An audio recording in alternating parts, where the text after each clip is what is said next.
Sowing some microgreens. Yeah. You've got lots of different types here, which are really nice. So we've got the little trays and the propagator tops to do it in, and of course some labels to mark what we put in there. So which one do you want to go with first? Let's start. Yeah, let's do that. And these are microgreens, aren't they, Paul? They are microgreens. They're really healthy at the sprouting stage because they've got all the nutrients in it from the seeds. When they first start sprouting, all the energy they need to grow big is in those sprouts, so it's really, really good. So tray one. Yeah, and these are easy to grow, is that right? Really easy to grow. You can grow these at any time of the year. It's great at this time of the year because you've got the light and the warmth as well. You can grow them on your windowsill in the winter, but the light levels in the winter aren't quite as good as when it's here. Nevertheless, they'll still grow. Okay. So we're going to take a nice dollop of compost. We could use these to do separate cells if you really wanted to, if you were growing individual plants. But for growing microgreens, we'll just put them in the tray with the propagator lid on top.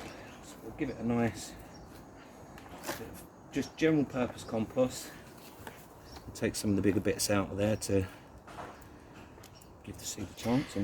And microgreens are fun in salads, aren't they? It adds colour and they're also good for you, as you said. Absolutely, I love microgreens. They great on top of the salad, on top of any dishes really. They add lots of colour and lots of nutrients as well. And probably for kids as well, that just sprinkle it on top and they don't realise they're eating goodness. And basically they're just smaller versions of the greens we get. Absolutely, yeah, so that they're the infant stage of the vegetable plants. And how long will they take to grow? These should start sprouting within a few days. Once given some water, they'll start sprouting in a few days. Probably looking at 10 to 14 days before you can cut them and start again, so before they're a good size to eat. So we were going to go with purplicious, weren't we? Yeah. Can I mix all the seeds in one pot, or is it best to keep them separate?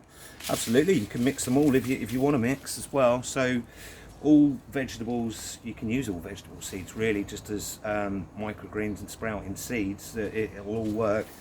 But I suppose if you've got a few different trays, it's nice to know which one you're picking and harvesting. And some of them do grow at different rates as well. So. And which one's your favourite? I like the old favourites, mustard and cress. I love pea sprouts.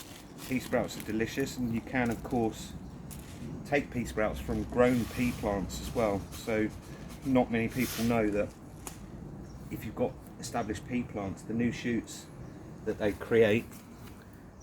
And what ones are these? This is your purplicious blend. So this is a blend of beetroot seeds. Ooh, lovely.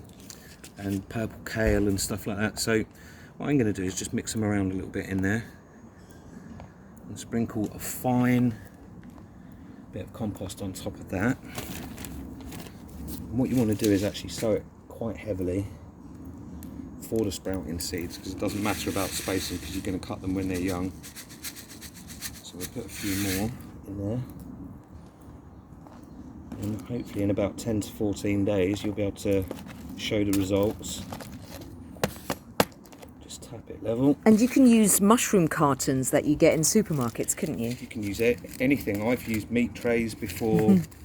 Just give them a quick rinse through and use the meat trays. It's a nice way of recycling them once before you recycle them in the in the council recycling bins. And you've just topped the seeds with a bit more. Just covered them lightly. Some people don't use, I prefer to use a little bit of soil or compost. Some people use different substrates for it, like rock wool or something like that, but I like it. I think the seeds get more nutrients. Personally, I think they get more nutrients from the compost, and they just grow more naturally. So, simple as that. We'll give it a quick water. And that's it? And then pop one of these lids on. And what does that lid do? That keeps in the moisture and obviously some heat, and you can move this around to give it a little bit of air when it needs it. If you start seeing condensation on there, too much. You don't want the seeds to rot off, so you can open this a little bit more. But when you wait for them to sprout, just keep it closed. We'll add a bit of water, put a label in. What was that? It was purple. Purplicious.